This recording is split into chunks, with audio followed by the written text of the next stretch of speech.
is Mike Nowak. And now to a man who's not afraid to tell you what you need to do to keep the planet he lives on clean.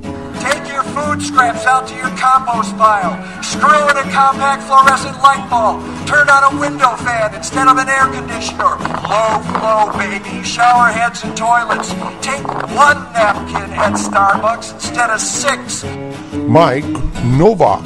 Welcome to another installment of the Wisconsin Vegetable Gardener Environmental Report.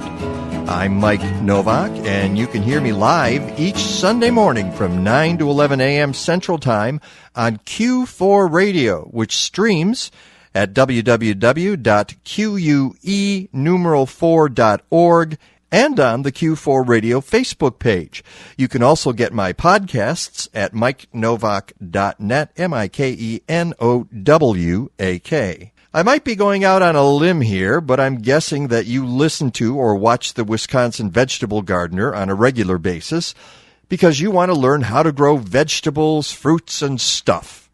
And because Joey and Holly are smart and they care, and they're going to teach you how to do it right. Oh, and by the way, I interviewed them on June 5th on my own show. You can find that interview on the homepage of mikenovak.net. That's what we in the media biz call a cross plug.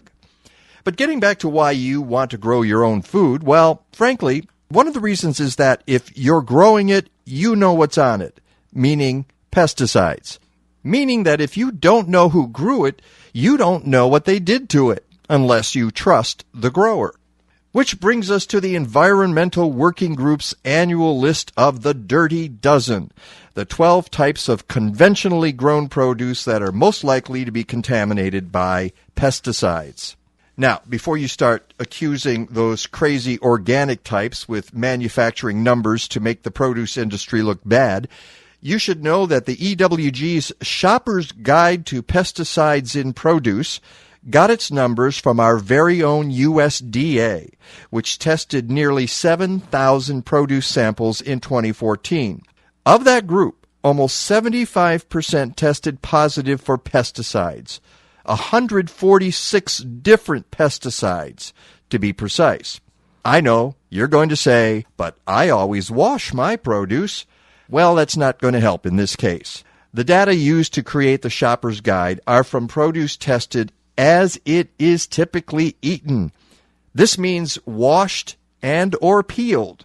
So what that means is that if you don't wash that conventional produce, you're going to be sucking up even more pesticides. So let's get to the list. Here's the Dirty Dozen with the worst coming last. Let's see if you can guess who wins the prize. Ready? Number 12, cucumbers. Number 11, cherry tomatoes. Then the top 10 are sweet bell peppers, tomatoes, spinach, cherries, grapes, celery, peaches, nectarines, apples, and the number one pesticide-laden crop, strawberries. Did you get it right? I did, because strawberries are always at the top of the list, which is a good reason to grow them in your own backyard. Now, does the EWG want you to stop eating those fruits and vegetables?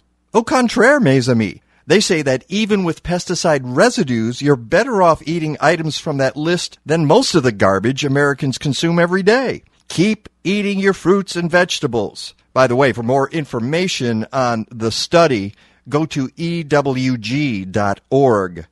The question here is how much residue is actually on those plants and how much does it take to cause physiological damage to humans?